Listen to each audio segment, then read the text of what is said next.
Aș vrea să transmit mesajul domnului profesor dr. inginer Vasile Pădurean, decan al Facultății de Alimentație și Turism, către domnul primar. Suntem onorați că Primăria Municipiului Gheorgheni dorește o colaborare cu Universitatea Transilvania din Brașov pentru derularea unor proiecte comune de natură să contribuie la realizarea de studii, evaluări și proiecte ce vizează protecția mediului natural din zona Lacul Roșu, în vederea asigurării condițiilor optime de dezvoltare durabilă a acesteia. Vă informez că Universitatea Transilvania este de acord cu semnarea acordului de parteneriat agreat de ambele părți și că în activitățile care se vor derula vor fi implicați specialiști de la facultățile de alimentație și turism, silvicultură și exploatări forestiere și științe economice și administrarea afacerilor. În numele comunității academice brașovene, vă rog să primiți, domnule primar, întreaga noastră considerație și apreciere. În ceea ce privește subiectul discutat astăzi și opiniile discutate astăzi de fiecare specialitate în parte, sigur, o întâlnim în fiecare comunitate și fără doar și poate. Considerăm că la acest moment e un punct foarte important că toate entitățile s-au întâlnit, întrunit și discută de comun acord. Noi suntem încă în dezvoltarea unui proiect și ajutăm încă o comunitate din județul Harghita și aici vorbim de stațiunea balneoclimatică Borsec. Suntem firma de consultanță care se ocupă de deschiderea centrului balnear, peste 3250 de metri pătrați de spa și facilități de bază de tratament. Este o oportunitate importantă pentru noi că facem acest pas împreună cu domnul primar de la Borsec.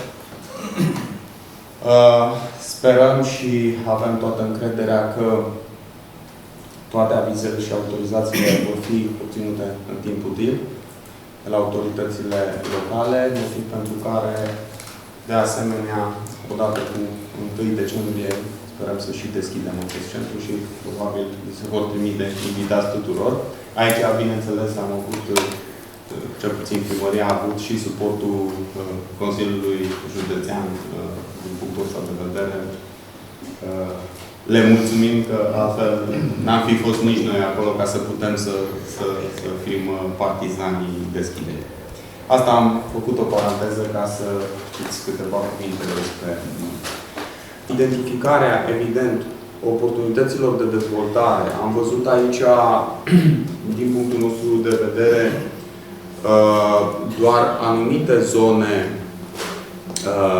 de interes și de promovare sau anumite nișe de turiști pe care v-a axat și considerăm oportun ca printr-o analiză și printr-un studiu să vedem ce putem să identificăm ca și activități suplimentare, care, evident, nu își propun să afecteze mediul. Pentru că, din ceea ce am înțeles și de la domnul profesor, din ceea ce am înțeles și de la, chiar și de la proprietarul hotelului unde ne aflăm astăzi, sejurul mediu și numărul de turiști este influențat maxim, având în vedere că avem foarte mulți turiști de tranzit. După ce se identifică aceste oportunități de dezvoltare, sigur că va trebui să definim produsul turistic de viitor. Deci, la acest moment, sigur că fiecare dintre dumneavoastră a încercat să investească pe palierul lui, dar ne venim la comun cu câteva elemente viabile care să întrunească produsul turistic. Cine este zona Lacul Roșu cu adevărat? Ce poate oferi? Și către cine se adresează mai concret. Da? După care, sigur, trebuie pusă în valoare o strategie de promovare și de comunicare. Eu astăzi, împreună cu colegii meu, am aflat de la dumneavoastră de acele văi, acele poduri, acele care sunt foarte interesante, foarte frumoase, dar promovarea, din păcate, a fost doar astăzi. După ce avem toate elementele și toate discuțiile puse cap la cap, prin analiză de studii, prin strategii, prin promovare, evident trebuie să avem și un buget de promovare. Pentru că astfel încât să putem să atingem toate grupurile țintă prin canalele de distribuție care vor fi identificate. Ca să ajungem, evident, la ceea ce vorbesc și alți colegi noștri din țară, la managementul destinației turistice, care acolo ar trebui să se identifice și stațiunea Lacul Roșu. Și, bineînțeles, aici nu trebuie să uităm de tot ceea ce înseamnă eco, environment, sustenabilitatea. Astea e clar că gândiți-vă că la momentul ăsta avem proiecte în derulare chiar și pe zona hotelieră care vin în sprijinul eco-friendly sau cel puțin propunerile noastre se îndreaptă în direcția respectivă, tocmai că câștigă un plus în ceea ce privește poziționarea în piață sau aprecierea de foarte mulți turiști care sunt tot mai interesați în zone de produse turistice de acest gen. Nu trebuie să uităm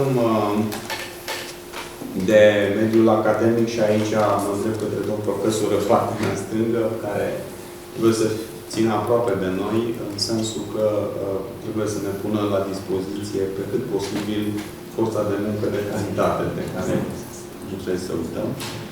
Și considerăm că la acest moment degradarea forței de muncă este o problemă națională și din păcate lucrurile pe care nu le mai putem propune beneficiarilor sau entităților din destinațiile turistice sunt exact pe subiectul forței de muncă.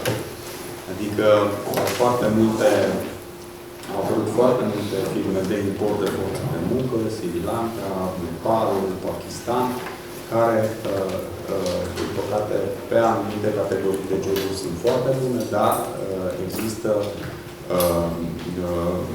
posturi în cadrul și activităților hoteliere la care nu ne putem raporta cu astfel de oameni. Spre exemplu, într-o recepție de hotel, spre exemplu, o să mergem niciodată sau în domeniul vânzărilor cu un Sri Lankez. Cam atât am avut să vă spunem. Sperăm ca această întâlnire să fie un început bun pentru dumneavoastră, în primul rând. Vă mulțumesc frumos și sperăm să avem o colaborare fructuoasă.